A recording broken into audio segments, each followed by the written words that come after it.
সিলেটে আপনাকে স্বাগত।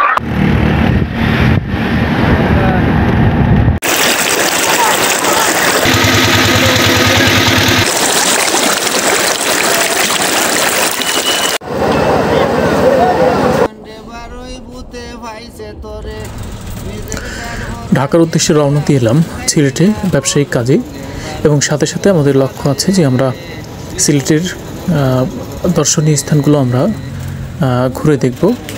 কিন্তু আমরা 11টার দিকে রওনা দিয়েছিলাম, যার জন্য আমরা যথেষ্ট ক্ষুধার্ত। এখন বেলা প্রায় 4টা মতো বাজে, কিন্তু এখনও খাবারের কোনো ব্যবস্থা হয়নি।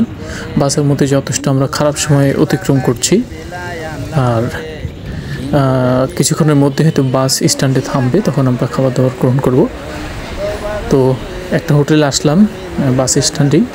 তো এখানে আলহামদুলিল্লাহ খাবারগুলো খেয়েছি, যথেষ্ট ভালো মানের খাবার ছিল।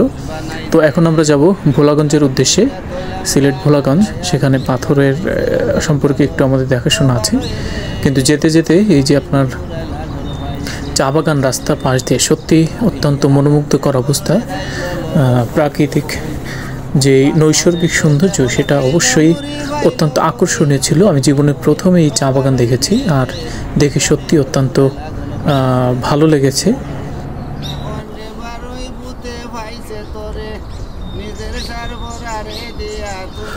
অতঃপর আমরা ঘাটে এসে পৌঁছালাম। ওই যে দূর থেকে দেখা যায় ওটা হচ্ছে ভারতের মেঘালয়। আর এখন আমাদেরকে একটা নৌকা নিতে হবে। আমরা 800 টাকার বিনিময়ে একটা নৌকা ভাড়া করি। নৌকাতে আমরা 4 জন ছিলাম। আমাদের সাথে পাবেল ভাই ছিল, অত্যন্ত অমায়িক লোক, ভদ্র মানুষ। তো আমি ছিলাম, হাফিজুর ছিল, মুবাশির ভাইয়ের পাবেল ভাই। আমরা 4 জনে মিলে রওনা দিলাম।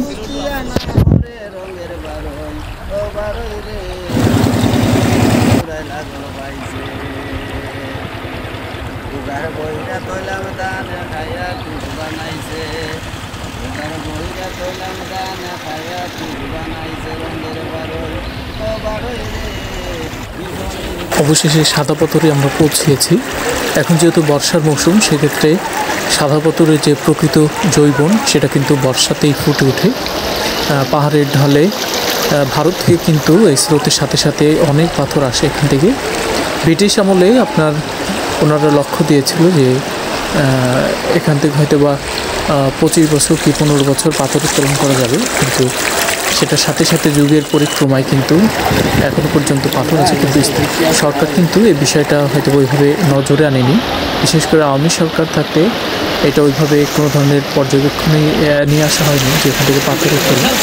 পাথরের মান, ভারতের যে এলসি পাথরের মানটা আমাদের বাংলাদেশের এই সাদা পাথরের মানটা অনেক বেশি এলসি ভারতের পাথরের চাইতে। তো